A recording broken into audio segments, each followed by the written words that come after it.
La France, la Côte d'Ivoire et le Bénin sont donc accusés d'avoir sponsorisé l'attaque contre l'aéroport international de Niamey avant-hier soir au Niger. Accusation lancée par le général Tiani qui parle d'une attaque de mercenaires. Il s'est justement rendu hier à l'Escadrille, la partie de l'aéroport où se trouve la flotte aérienne de l'armée nigérienne.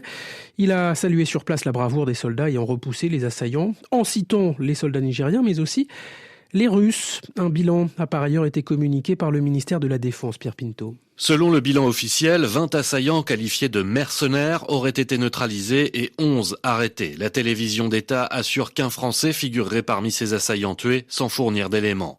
Dans les rangs de l'armée, 4 militaires ont été grièvement blessés, toujours selon le ministère nigérien de la Défense, qui rapporte également des dégâts sur 2 avions de la compagnie Askai et un autre d'Air Côte d'Ivoire.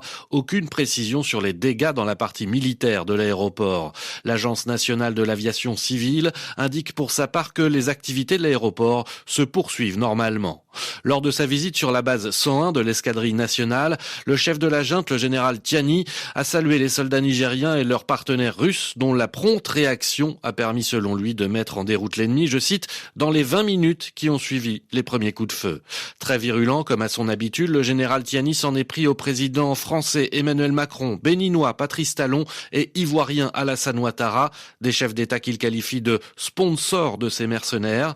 Nous les avons suffisamment écoutés aboyer qu'ils s'apprêtent à leur tour à nous écouter rugir, a ajouté Abderrahmane Tiani. N'oubliez pas de vous abonner à la page et d'activer la cloche pour recevoir plus d'informations.